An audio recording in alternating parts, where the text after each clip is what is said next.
Hello friends, कैसे हैं आप सब? बढ़िया। आशा है आप सभी मस्त रहें, स्वस्थ रहें, हमेशा हंसते रहें, मुस्कुराते रहें और जीवन का खूब आनंद उठाएं। फ्रेंड्स, आज मैं आपके साथ कुछ बातें शेयर करना चाहता हूँ।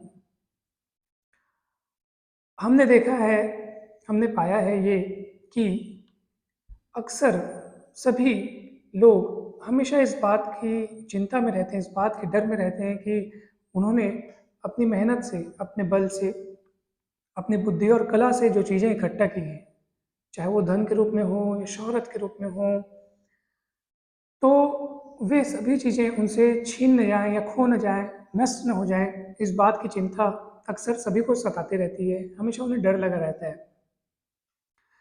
तो दोस्तों, मैं आज आपको एक छोटी सी कहानी बताता हूँ। उस कहानी को सुनकर यदि वो डर आपके मन में होगा भी, तो वो हमेशा हमेशा के लिए आपसे दूर हो जाएगा और आप एकदम शांत स्वभाव से जीने लगेंगे। एक नगर में एक व्यापारी रहता था। काफ़ी धनी था, नगर का सेठ था वो।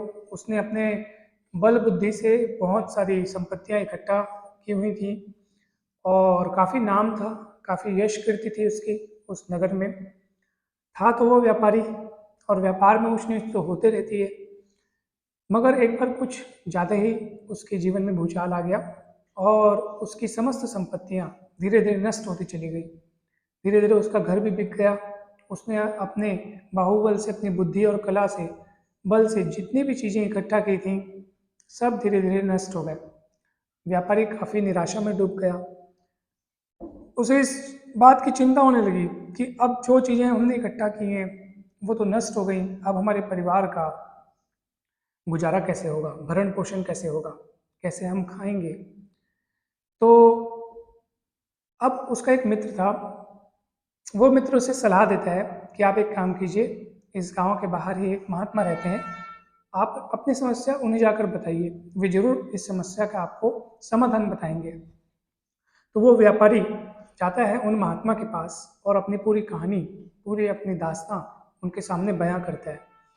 उनकी कहानी सुनकर वे महात्मा मुस्कुराते हैं और उन सेठ जी से कहते हैं, बस इतनी सी बात? तो वो व्यापारी बड़ा चौंक जाता है और थोड़ा सा हल्का सा चिढ़ भी जाता है। अरे, ये कैसी बात कर रहे हैं ये? बस इतनी सी बात बोल रहे हैं, मेरा सब कुछ चला गया, मैं काफ़ी दुख में डूबा हुआ हूँ। और ये महात्मा कहते हैं कि बस इतनी सी बात, और मुस्कुरा भी रहे हैं ऊपर से। तो वो महात्मा जी फिर सेठ जी से कहते हैं कि एक बात बताइए, क्या जितनी भी चीज़ें आपने खो दी हैं, जो कुछ भी आपका नष्ट हो गया है, क्या वो वाकई आपका था?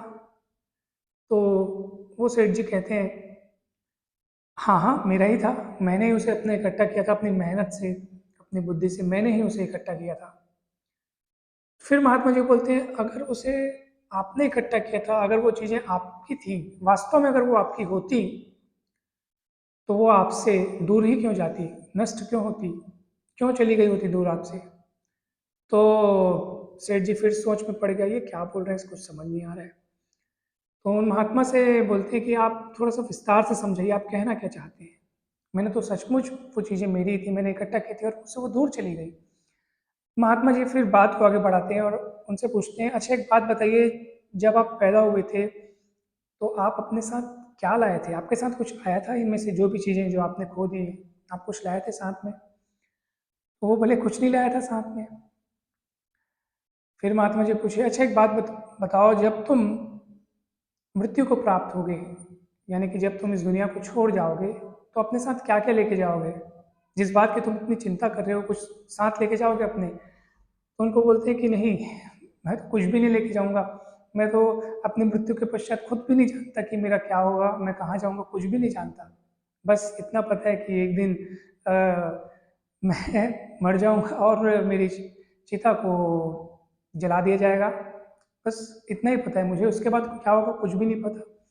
इसका अर्थ ये है, महात्मा जी बोले, इसका अर्थ ये है कि अगर तुमने जो कुछ भी इकट्ठा किया था वो तो सब यहीं रह जाना था। बोले हाँ।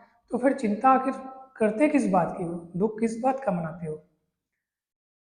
तो व्यापारी बोला कि महाराज जी, आपका कहना ठीक है कि हम न कुछ लेके आए थे, न कुछ लेके जाएंगे, ये बात हमने पहले भी बहुत सुन रखी है, इस बात से क्षणिक मन को शांति जरूर मिलती है, दिलासा जरूर मिलता है, लेकिन वास्तविक संसार में चिंता तो रहेगी ही ना। हमारा जो परिवार है, बीवी बच्चे हैं, अब जब सब कुछ छीन गया है तो मैं उन्हें कैसे खिला पाऊंगा, उन घर कैसे चलाऊंगा, घर का भरण पोषण कैसे होगा। इस बात की चिंता चिंता तो वास्तविक है ना महाराज जी। ये सेठ जी कहते हैं ये सारी बातें किससे, महात्मा जी से, कि आपका कहना तो सब ठीक है लेकिन अब क्या होगा। तो वो महात्मा जी फिर मुस्कुराते हैं, फिर सेठ जी फिर चौंक जाते हैं, अरे मैं अपनी इसे वास्तविक चिंता के बारे में बता रहा हूँ, ये फिर भी मुस्कुरा रहे हैं। तो अब महात्मा जी सेठ जी से कहते हैं कि ठीक है, मैं इस बात का भी उपाय तुम्हें बताता हूँ। तो महात्मा जी उनसे कहते हैं, एक बात बताओ कि वो समस्त चीज़ें तुमने अपने पुरुषार्थ से इकट्ठा की थी ना, अपने बुद्धि से, अपने बल से, अपनी कलाओं से इकट्ठा की थी ना। तो व्यापारी ने कहा जी हाँ, जरूर ऐसा ही है। तो महात्मा जी फिर कहते हैं, क्या तुम्हारे हाथ पैर अभी स्वस्थ हैं, सही हैं, सलामत हैं। व्यापारी ने कहा हाँ जरूर। क्या तुम्हारी बुद्धि ठीक है, जो कला तुम्हारे पास थी क्या वो अब भी है। तो व्यापारी बोला हाँ, मेरे पास वो सारी चीज़ें हैं जिनके बल से, जिनकी मदद से मैंने वो समस्त चीज़ें इकट्ठा की थी। तो फिर महात्मा जी बोले तो फिर चिंता किस बात की, तुम अभी भी सही हो, स्वस्थ हो, सलामत हो, तो वे समस्त चीज़ें तुम फिर से इकट्ठा कर सकते हो। बस तुम्हें उस विश्वास की ज़रूरत है। अपने आत्मविश्वास को बढ़ाओ, अपने पुरुषार्थ को जगाओ, फिर से वो चीज़ें इकट्ठा हो सकती हैं। संसार में ऐसी कोई चीज़ नहीं जिसे एक बार नष्ट हो जाने के बाद दोबारा इकट्ठा न किया जा सके। आप सब कुछ दोबारा प्राप्त कर सकते हो, बस आप में वो विश्वास होना चाहिए। तो उस व्यापारी का मन थोड़ा शांत हुआ, थोड़ा हल्का हुआ, उसे अपना खोया हुआ विश्वास फिर से बढ़ता हुआ दिखाई देने लगा, और उसे फिर से एक आत्मविश्वास जाग गया कि हाँ, मैं फिर से वो चीज़ें इकट्ठा कर सकता हूँ, बल्कि ज़्यादा बेहतर तरीके से इकट्ठा कर सकता हूँ। क्योंकि वो जितनी इकट्ठा किया था वो उसका पहला अनुभव था। अब उसे काफ़ी कुछ ऐसा कुछ मिल गया है जिसकी मदद से वो कम समय में वो फिर से चीज़ें इकट्ठा कर सकता था। चीज़ें इकट्ठा करने की बात तो साइड रखो, कम से कम वो अपने परिवार को चला सकता था, इतना हौसला उसको मिल गया था। तो दोस्तों, फिर वो व्यापारी जो है काफ़ी रिलैक्स हुआ, उनने महात्मा को धन्यवाद दिया और अपने घर की ओर वो व्यापारी चल पड़ा। काफ़ी रिलैक्स हो गया, फिर से नए सिरे से अपना व्यापार चालू किया, अपनी बुद्धि को नए सिरे से दौड़ाया, अपनी कलाओं का इस्तेमाल किया, अपने पुरुषार्थ का इस्तेमाल किया, और धीरे धीरे करके वापस वो सारी चीज़ें उसने फिर से अर्जित कर ली।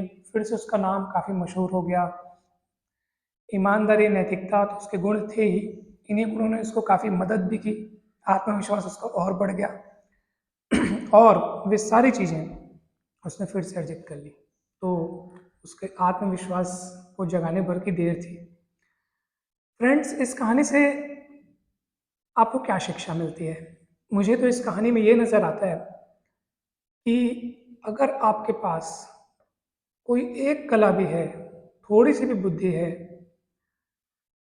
जिसके बल से आप कुछ अर्जित कर सकते हो, तो आपको चिंता कभी नहीं करनी चाहिए, कभी डर नहीं रखना चाहिए कि आपके पास जो है वो छीनने जाए। बिकॉज आपके पास जो कुछ भी है वो सब चीज़ आपकी बुद्धि, बल और कलाओं पे डिपेंड करते हैं। इसलिए आप कभी धन का भरोसा मत कीजिए। उस महात्मा ने व्यापारी से वही कहा था कि तुम्हारे दुखों का कारण यही है कि तुम अपने संपत्ति और अपने धन पर ही टिके हुए हो, उन्हीं पर भरोसा करते हो, उन्हीं से मोह रखते हो। पैसे कमाना बुरी बात नहीं है, बट उनसे मोह रखना और उनसे उसके लिए डर रखना वो बुरी बात है। तो आप धन पे भरोसा करते हो ना, इसलिए आपको दुख हुआ, क्योंकि आपकी आसक्ति उससे जुड़ी हुई थी, आपका मोह उससे जुड़ा हुआ था, तभी तो उनके छीन जाने से, उनके चले जाने से आपको दुख हुआ।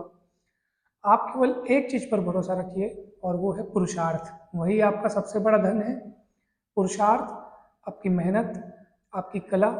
अगर और ये चीजें ऐसी हैं जिनको आपसे कोई छीन नहीं सकता। आपके बुद्धि में जो चीज है, क्या वो आपसे कोई छीन सकता है? नहीं छीन सकता। अगर आपके पास कुछ नॉलेज है, कुछ आर्ट है, तो आप हमेशा हमेशा और हमेशा ही सारी चीज़ें इकट्ठा करने की ताकत रखते हैं, हमेशा रखते हैं। इसलिए कभी भी किसी भी बात का डर मत रखिए। मैं खुद स्वयं कभी कभी ये सोचता हूँ कि मान लीजिए मुझे किसी अनजान देश में भेज दिया जाए, बिना किसी पैसों के, बिना किसी मदद के मुझे वहाँ भेज दिया जाए, तो मैं ये सोचता हूँ कि मैं अपना वहाँ गुजर बसर कैसे करूँगा, वो भी अच्छे तरीके से, अच्छी क्वालिटी का जीवन कैसे जीऊँगा। तो मैं अपने आप में कभी कभी मन में सोचने लगता हूँ कि अनजाने देश में मुझे भेज दिया जाए तो क्या होगा। तो मैं बहुत रिलैक्स हो जाता हूँ कि मेरे पास ऐसी बहुत सी चीज़ें हैं, बहुत सी इस बात पे घमंड नहीं करता, बस मुझे अपना आत्मविश्वास झलकने लगता है, दिखाई देने लगता है कि कुछ तो ऐसा मेरे पास है कि मैं वो वापस उन चीज़ों को इकट्ठा कर सकता हूँ, यानी कि वहाँ पे जाकर भी मैं अपना भरण पोषण, अपना गुजारा एक अच्छी लाइफ स्टाइल के साथ कर सकता हूँ। थोड़ी बहुत कलाएँ हैं, थोड़े बहुत अगर आपके पास नॉलेज है, थोड़े बहुत आपके पास अगर बुद्धि है, तो आपको कभी भी इस बात से फ़र्क नहीं पड़ना चाहिए दोस्तों। ये कहानी का सारांश था, और इस कहानी से अगर आपको और कुछ ऐसी चीज़ें सीखने को मिली हैं, तो आप ज़रूर कमेंट करके मुझे बताएँ। हो सकता है किसी एक कहानी से किसी एक को कोई शिक्षा मिले, किसी दूसरे को कुछ वहाँ से ग्रहण करने को मिले, तो ये होता है। तो आपको इस कहानी से और कौन-कौन सी शिक्षा मिली, मुझे ज़रूर बताएँ कमेंट करके दोस्तों। वीडियो कैसा लगा, ये भी बताएँ। अगर अच्छा लगा तो ज़रूर लाइक करें, कमेंट करें, वीडियो को शेयर करें। और कई ऐसे टॉपिक हमारे जीवन से जुड़े हुए जिन पर आप वीडियो चाहते हैं, उनके बारे में भी बताएँ। मैं ज़रूर वीडियो बनाऊँगा और चाहूँगा कि आपके सारे जो समस्याएँ हैं, टेंशन है, वो सब दूर हो जाए। थैंक यू सो मच दोस्तों।